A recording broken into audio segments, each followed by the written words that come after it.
Hey everyone, and welcome back to Contingent History. My guest today is Tyrel Sorensen. He's an instructor of anthropology and archaeology at Metropolitan State University of Denver, and he's currently working on his PhD in religion and focusing on the cognitive science of religion at the University of Denver and Iowa School of Theology. Today we're going to be talking to him about his research on divination practices, which I'm really excited to jump into. Before we do that, though, we were going to talk a little bit about pipe smoking. We have our pipes here today, and we're going to light those up and have a good chat while having a smoke as well. If you guys remember or are familiar with any material that I've put out over the last few months, I do really enjoy smoking a pipe. It's a pretty centering activity for me, something that helps me kind of be more attentive and it's just something I really enjoy as well. And so today I'm smoking a pipe that I got over in Oxford earlier this spring, and I'm smoking an aromatic that is really enjoyable. I've actually gotten away from smoking aromatics over the last few years, but a friend gave this to me recently, and it's been really enjoyable. And so I will get this lit up here, and I'm going to let Tyrel talk a little bit about why he enjoys pipe smoking. All right. Well, thank you for that lovely introduction. I'm, of course, going to be joining Tyler with smoking a pipe. So today I have my Kronberg, which is a Danish freehand made by one of the lesser known Danish pipe makers, but it's a pretty good smoker. And I've got it loaded up with 3 nuns. Well, Tyler's lighting his up. I'm going to get mine going, and then I'll talk a little bit more about my pipe collection.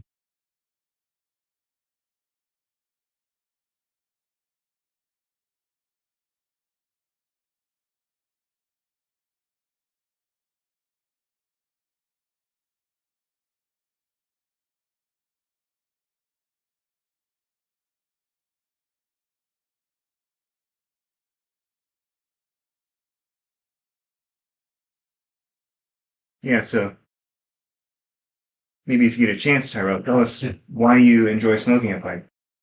So I I got into it as a teenager. I just found some pipes at a secondhand shop and decided, oh, those look cool. I for some reason am inexplicably interested in these, and so I started doing some research. I got into different pipe shapes and different types of pipe tobacco, and then I started getting more serious about collecting. And I've got some of my collection here, as you can see. It spans quite a few different types of pipes. I've got Peterson's, Rattrays, Willards, Rops. I even have one CPF pipe that I'm pretty sure it was made prior to 1900, so Wow, that is it's pretty old. Yeah, it's got a few cracks in it, so I don't use it too often, but it still works when I want it to.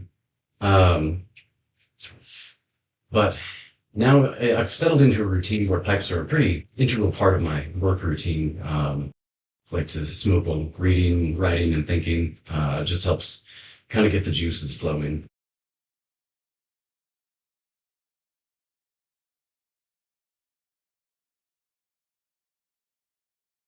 And you do some restoring of pipes as well, right? Some of Mm. these that you have in your collection, you've restored yourself.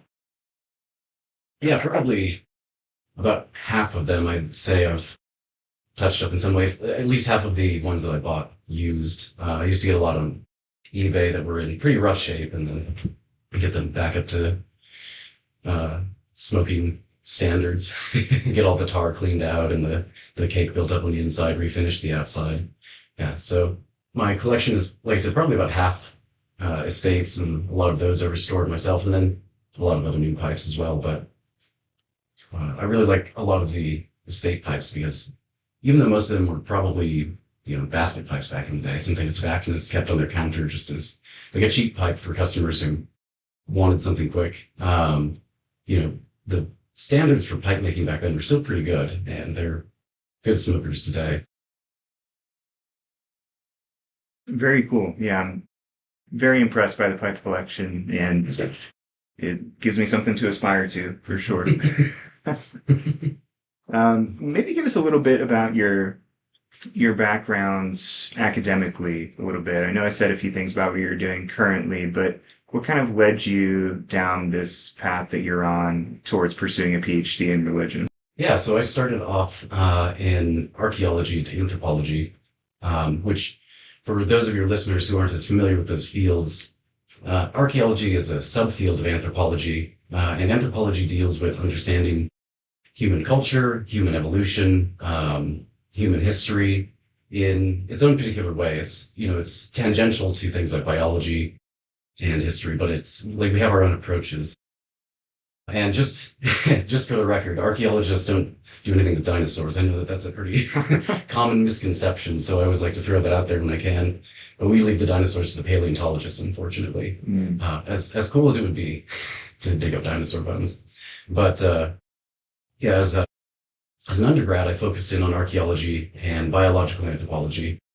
And after undergrad, I spent several years working in cultural resources management, which is a lot like environmental management, but with anything that's considered an archaeological resource. In the United States, that's anything that's 50 years old and older. So it can be buildings, it can be, what you think of when you think of an archaeological site like Mesa Verde um, or like mountain sites in the Southwest, or sorry, Southeast. Or it can be piles of cans and old roads. Those are also considered archaeological resources. And Not quite as riveting as others, I would guess. no, no. No, I've met very few archaeologists who are very enthusiastic about documenting old roads, but there are a few out there. There's a lid for every pot, as it were. Yes, yeah. And how did that kind of inform your trajectory into studying religion more specifically, I suppose? Along the way doing archaeology, I realized that I was a lot more interested in what people thought rather than what people made. Material culture is fascinating. It's a great way to understand a people better, but it often feels so indirect in the context of archaeology. You're looking at stone tools made by people thousands of years in the past, and they all kind of they all kind of tell the same story. Like, oh, this is a place where people camped. This is a place where people hunted, that sort of thing. I wanted to get a little more into what people were thinking about, what they cared about. So one project I was on in Wyoming, we were finding these big, like meter wide stone circles that were probably about 30 centimeters to 50 centimeters tall. And they looked just a little bit too elaborate and too isolated to be things like hunting blinds. So we started to interpret them as vision quest sites. And the vision quest sites got me wondering more about religion in this place in society. Like, why, when you're living, at something near subsistence level, why spend time and energy on something like a vision quest? Because a vision quest in the Lakota and Sioux culture, it's really quite an ordeal. It usually involves days or weeks isolated on the prairie, sitting in the vision quest circle with very little, if anything, to eat or drink, until finally a vision appears, and the vision kind of guides this individual's future in society and earns them their adult name. So it's a big ordeal and a rite of passage. And like I said, it just got me wondering why. Of all the things to spend time and energy on, why religion?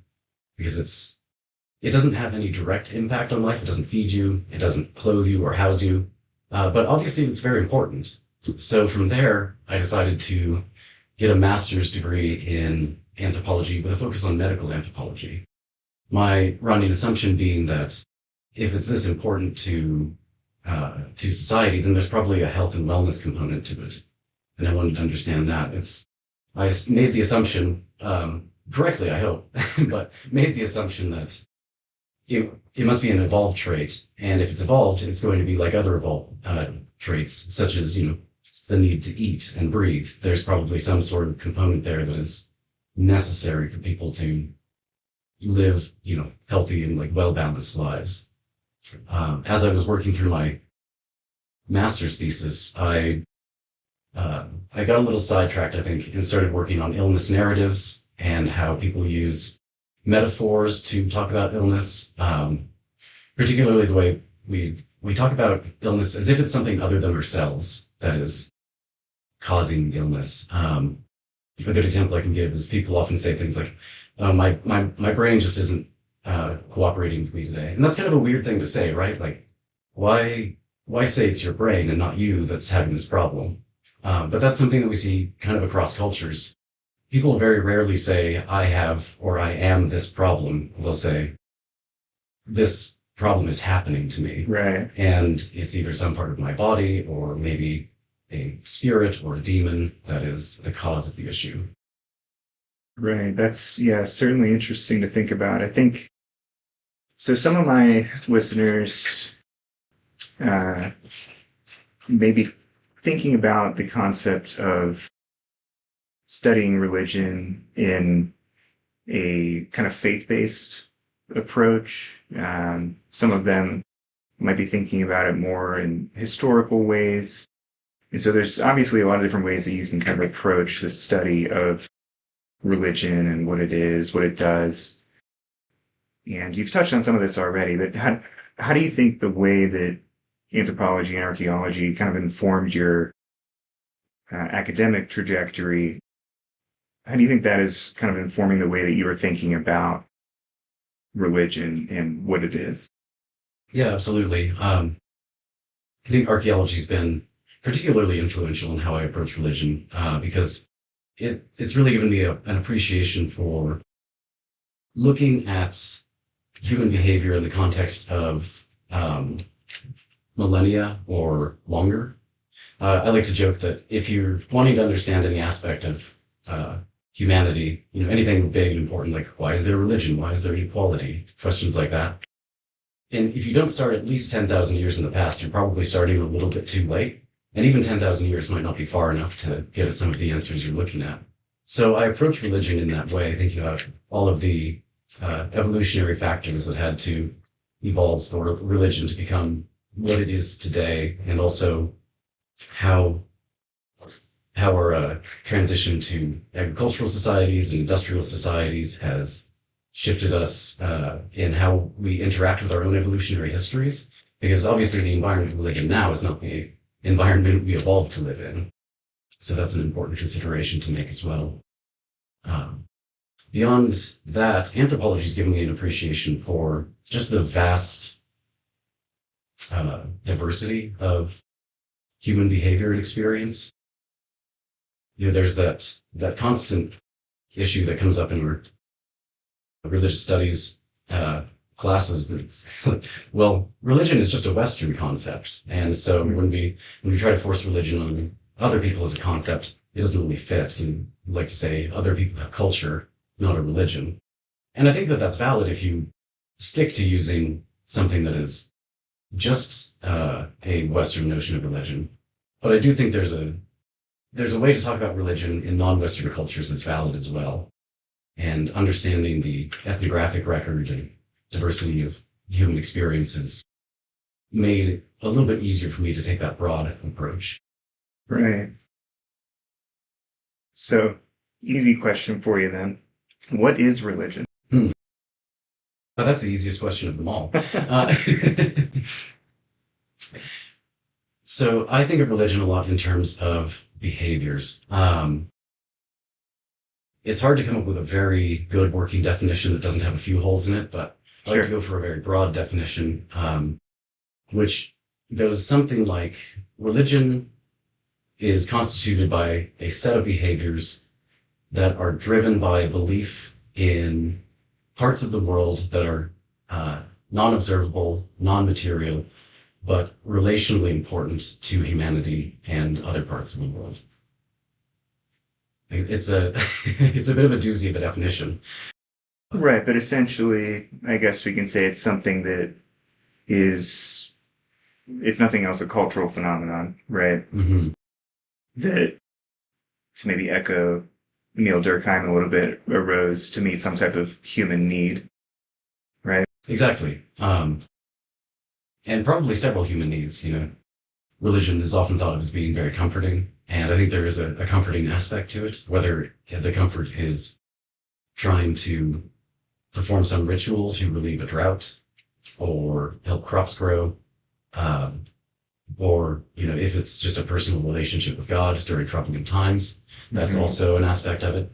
Um, so comfort is a huge part of it, as is the societal glue aspect. Religion helps bind people together for a common cause and common purpose. It gives them a shared moral framework, shared way of looking at the world and interacting with the. Yeah, a shared story Mhm. to bind people together for sure. Do you think it's something that's always been part of the human experience, or is there a point at which you think we see it kind of pop up somewhere that makes it, more present than a moment in the past, maybe?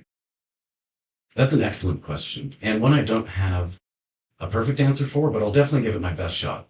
Um, and the reason I think it's so difficult to answer is because it's hard to draw the line exactly in at what point behaviors become religious. Hmm. Because a lot of animals have ritualistic behaviors. Like chimpanzees will sometimes do a kind of waterfall dance when approaching a waterfall. Ah, They have certain kind of ritualized behaviors for greeting one another, for reacting to thunderstorms.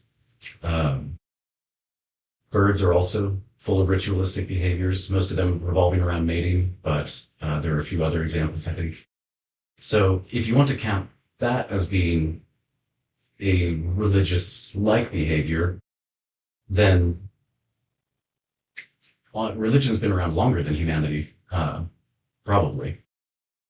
However, what we would call religion today, the very specific um, kinds of behaviors that often result in like big societal institutions and specialized roles within groups, that probably arose much later. My guess is probably around the same time as language, maybe 100 or 200,000 years ago, when we could finally start telling stories to each other. right. I would I would be willing to bet that most of our first stories had some religious element to them, and if they didn't, then religion probably followed soon after. Yeah.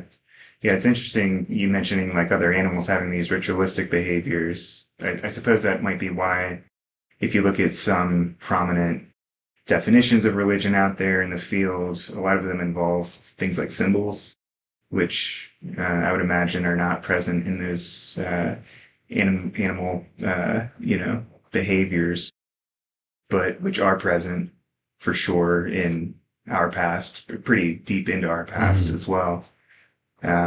Things like cave paintings or different artifacts that our ancestors were creating for those purposes, perhaps. Yeah. Yeah, and I think it makes sense to draw a line somewhere and say like, okay, what animals do isn't really religion. It lacks that symbolic element.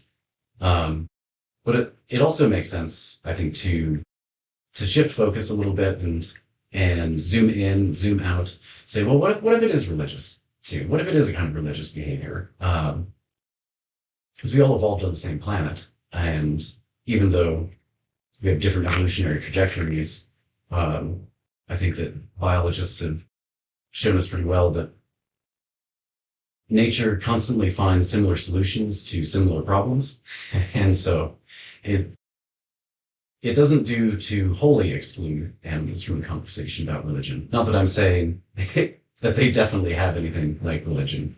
It's just important to look at all sides and keep an open mind. Our especially in anthropology, we've made the mistake multiple times of trying to define things too narrowly, trying to define humans as the only animals that make tools, and then Jane Goodall spent years with chimpanzees and made fools of everyone, observing chimps using tools. Hmm. So trying to avoid mistakes like that, I think, is an important part of doing work with religion. Yeah, yeah, yeah. And so your research is currently kind of focusing on these divination practices, right? Mhm. Can you maybe tell us a little bit about just what divination is? Is there, this might be treading a similar path to trying to define religion, perhaps, but is there a definition that you can give us of divination that we can work with? Definitely. I think this one's a lot easier. I think of divination as being the process of seeking out otherwise undisclosed information through extraordinary means, which is a definition that I've kind of piggybacked off of from another scholar who works a little bit with divination, and I think it's a good one because it's broad enough to include a lot of what I would consider divination, but it's also just narrow enough to exclude things like Google. You know, you can kind of understand the processes that go into a Google search and the results that you get there. Mm-hmm. Whereas divination, you could even just look at like a magic 8 ball as a form of divination. It's not exactly obvious how that information is coming to you. It's a random process. The magic 8 ball presumably doesn't know what it's telling you, but if you're someone who really takes magic 8 balls seriously, you're going to be um, you're going to be crediting the 8 ball With that knowledge, with somehow, knowledge. right? And obviously, divination goes far beyond magic 8 balls. That's just kind of a silly example. Um, so things that your listeners might be familiar with would be tarot readings, astrology, um, and then there are more obscure forms of divination like prophetic dreams and vision quests. I think could definitely be considered a form of divination. I'm a big fan of the ancient Mesopotamian practice of baruspasy and extispasy, which are just really fancy words for opening up sacrificial animals and looking at their livers to see how the shape of the liver informs what the future holds. Okay. And what is the difference between those two? They're just two names for the same Same things, practice, basically. as Okay. far as I know, yeah. Yeah, and so it sounds like divination is not, I mean, you mentioned the 8 ball and some different things like that. Like, it sounds like divination is not something that is a purely like historical phenomenon. It's something that is still happening in different ways today. Yeah, absolutely. Humans just want answers to questions, I think. And even though divination is something that has been frowned on in the West by the Catholic Church and Protestant churches, it's never really gone away as a cultural practice. Obviously, astrology is just as big now as it's ever been. Especially now that I think it's powered by AI. By and large, it's never been easier to put together astrological readings and access those through the internet. And obviously, also tarot has been super big in the last few years. If the amount of tarot decks at Barnes and Noble is anything to go by, it's Right. it's something that a lot of people are into. Yeah. But they're even just really mild forms that aren't particularly elaborate, like flipping a coin, asking a question, flipping a coin. If it's just making a yes or no decision, maybe that's not divination, but in the right circumstances, it could be. Right. So what would you say is the difference between something like somebody praying with a rosary Mm-hmm. and a divination practice? Or would you say there's not a difference really between those things? It depends on if they're looking to get some sort of information out of the prayer. If you're asking for guidance, and then you observe some sign in the world that provides that guidance, then I'd be willing to lump that in with other forms of divination. It's not a very formalized way to do it, but I don't think that's important. I don't think it has to be formalized. I think it can be very personal and individualized. Okay. And so with your specific research then, are you interested in a particular like era of divination practices? Or are you kind of looking at this in a like very broad, like historical way? I'm looking at it in a really broad way. I'm trying to look at divination practices from all across cultures and across history, because I'm really interested in trying to find commonalities between practices, particularly in what makes any given divination practice credible and memorable enough to transfer. Because the process of cultural evolution, or the cultural transmission it's very selective. Anything that doesn't keep people's interest, or doesn't seem believable enough, passes out of cultural memory. So the fact that some of these traditions continue on and on and on, they must be doing something right, something that keeps people engaged with them. And so my hope is that by looking at a bunch of divination practices from across time and space, I can kind of start to understand what do these have in common that makes them compelling consistently. Even though they're very different in their particulars, I'm again running on an assumption here, but it's at least an acknowledged assumption. There's some sort of substructure to the practices that makes them worth keeping around. Another assumption I'm running on is that humans all have basically the same sort of mind across time and space. And so what makes the divination practice compelling in Papua New Guinea should be pretty similar to what makes divination practice compelling in Boston. All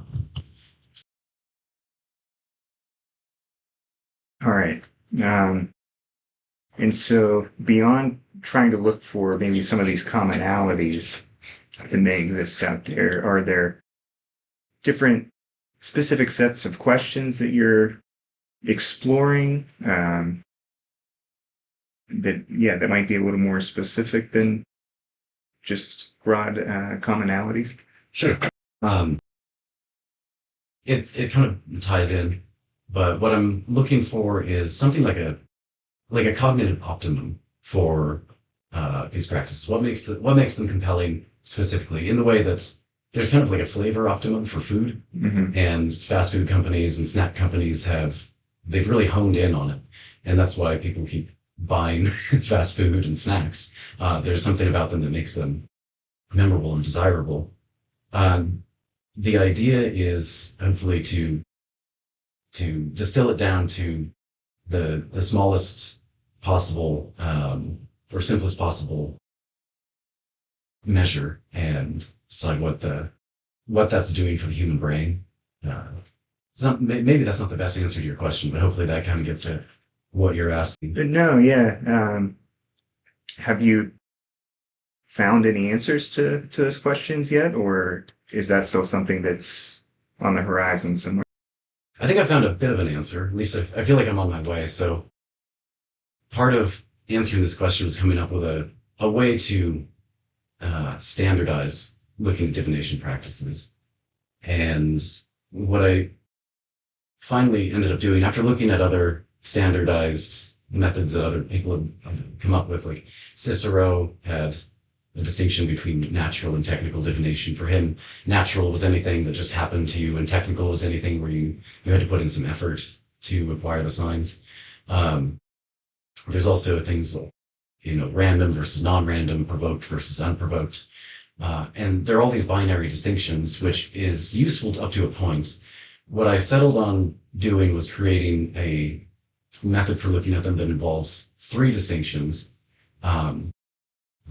which basically the distinctions include natural and technical, but not in Cicero's way. It's like how much effort is involved in producing the signs. Do they come from nature somehow, or do humans have to provoke them in some way? The other measure is it like a communicative act, or is it just something that's present in the world without there being some specific agent that's trying to provide this information? And then how are the signs being interpreted? Is it an intuitive interpretation, or are there standard references available? And what might the difference between those things be? Like an intuitive interpretation, or something that's more standardized? Yeah, so those can run together a little bit, because it's possible to use both at the same time. But at the extreme ends, pure intuition would be just like having a sign occur in front of you in some form or other, and automatically just kind of knowing what it means. Pure standardized would be you have the sign, and you have maybe a stack of reference books that you have to go through and use to interpret the sign. And a lot of divination practices are very standardized. Like the I Ching is very standardized. Tarot can be very standardized. Although I feel like most tarot practitioners will say just throw out the book and Sure. use Yeah. your intuition. Yeah. But there's also a lot of ability to mix and match with these. The I Ching isn't purely standardized for many practitioners, and neither is tarot. Um, the extremes, I feel like on that scale, don't happen very often, but they're certainly possible. Um, and do you want to continue on to Yeah. the Yeah. rest? Okay. Um, what I've found in looking at these three dimensions, they basically cover how do the signs happen, what's responsible for the signs, and how do people interpret the signs. Um, each scale is kind of graded within, so there are different levels of what is, let's say, communicative, because that's one of the easier ones to understand. If God talks directly to you right now, that's a communicative act with an agent's will behind it. If if God decided to rearrange the matches in the ashtray in a meaningful way, that would also be communicative. But it's a little different from God talking directly to you. And so I'm trying to distinguish between levels of directness and other other variables within each dimension. What I've found so far is that most divination practices tend to be very strongly very strongly communicative, very strongly intuitive or standardized. They cluster at the edges when you put them in a scatter plot, is what I'm trying to say. Um, there are no examples I could find so far of practices that are, only weakly communicative, weakly natural, weakly standardized, which tells me maybe that humans are really drawn to extremes might not be the right word, but just very strong instances. It's easier to believe God is talking directly to you than God rearranged some shells on the beach and is communicating with you that way. Right. You can believe that, but I think it's important to have something else along with that, like a very standardized way to interpret how God is rearranging the shells on the beach. Sure. Sure. And so you've mentioned a few different examples of this, I think, but like, what are divination practices that we should be imagining people performing? Like, what types of things are they doing? Is it just the everyday object that might tell us something if we are looking for it to tell us something, or are there you also mentioned people using like the entrails of animals at one point. Like, um, what are some more common divination practices that you've kind of come across in your research? One that comes up a lot, which I was really surprised about, are lots and Like the casting of like lots? casting Okay. lots and other forms that provide yes or no answers. Um, I expected most divination practices would have a lot more room for interpretation, but it seems like people really want certainty, and they're willing to ask a lot of yes or no questions in order to have certainty, because yes or no it's pretty hard to mess up, Um, and this can take on all sorts of interesting forms. I just call them lots as like a generic term, but the coin flip is a good example.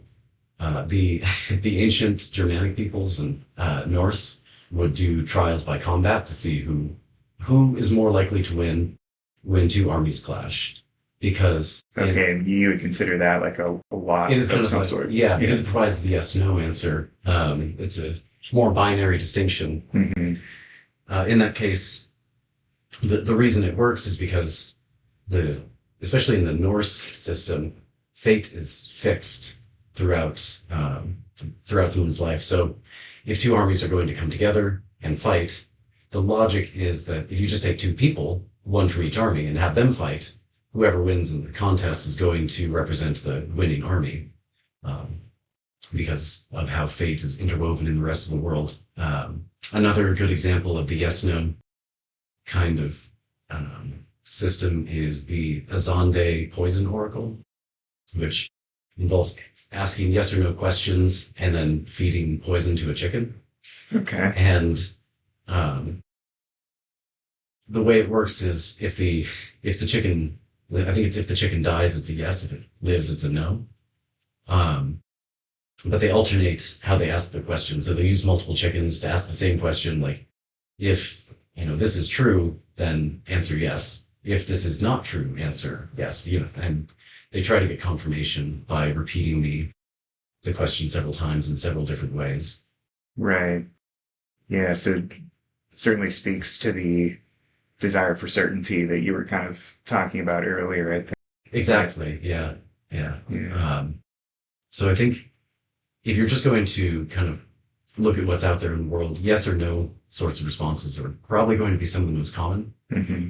Um, After that, I think one of the other most common forms, because it's kind of an easy one, is divine inspiration. You being told by a deity what's going on, whether that's by observing some sign in the world or maybe a prophetic dream, um, words from a loved one who's passed, that sort of thing. Yeah. Is there any way that you feel like we can kind of differentiate between, say, a deity speaking to someone like inaudibly and just that individual having a thought? You know, I imagine the lines between those things are like pretty blurry, Right. right? It's, it's one of the problems of being an anthropologist. You just have to trust what people say. So that's the approach that I've taken is, I just trust what the sources say. And if it seems incredible to me, that's my problem. If it's credible within the cultural system that it comes out of, and people there take it seriously, if it's a practice that's been going on a long time, that's still significant in its own. Yeah. Yeah. So what I'm kind of picking up on is that we are all kind of participating in divination practices on some level, perhaps. Probably. I feel like it's pretty common for people, even if they are not particularly bent towards a religious disposition, to do some of the things that you've been describing, you know? Yeah, I think that's absolutely true. I mean, I don't really think astrology or tarot work, but I enjoy reading my horoscope as much as the next guy. And Sure. I've got a couple of tarot decks, and sometimes I like to put out a spread and go through the book to see what my future holds, Right. what the cards are telling me. What I think it also says that it's just a good way sometimes to take a moment to think about a situation. And it gives you kind of a different way of thinking about it. That's kind of the beauty of doing the tarot spread. Mhm. You can say, oh, I've got this problem in my life and I want to solve it, but I don't know what to do. And you lay out a 3-card spread and you're like, okay, I've got the Tower and the 9 of Cups and the 5 of Pentacles. What does that mean? You can think about those cards, and maybe it helps you reframe the problem in a way that helps you move forward. And, maybe you do get some genuine insight. Even if you're doing the purely standardized interpretation, there's still room for intuition to work in the background. And I think that that's what a lot of practices do, is they let us use our intuition in a kind of structured way. Yeah. All right. The final question for you, Tyrell, and you've Yes. kind of touched on this a little bit already, but what do you think divination tells us about ourselves and about humanity? Well, I think one thing it tells us is that Aristotle was right when he started the metaphysics with all men by nature desire to know. Humans are like every other animal, and in that we've evolved to fill a particular ecological niche. Most animals, they have these very material ecological niches, like, and I'm going to say life forms more than animals because it's true across life. So mushrooms and flies have evolved to fill the niche of living off of decaying organic matter. Bats live off of nocturnal insects and inhabit parts of caves that other animals and other life forms aren't using. And they're very cozy in those niches. Humans, being a species that can't fly, isn't particularly strong or fast or, weaponized or aggressive. We fill an informational niche. We thrive off of knowing about our environment. And it's what's allowed us to live in every environment on the planet and possibly environments off the planet. We'll see how future space exploration goes, but I'm not ready to rule it out yet. What divination tells us is that sometimes that information that we need is so hard to come by. We're willing to look in places where the source of the information isn't exactly obvious. So it's just become another way of trying to get information we need to survive, to think through the information we already have, and resolve situations that we might otherwise just be stuck in as creatures who are good enough at thinking that we can hamper ourselves by analysis paralysis. Sometimes I think divination helps us get past that and just either make a decision one way or the other, or look at the information we have in a new way and move on. Very cool. Well, Tyrel, you've given us a lot to think about. Thanks for joining me on Contingent History today. Yeah, thanks for having me. It's been a pleasure.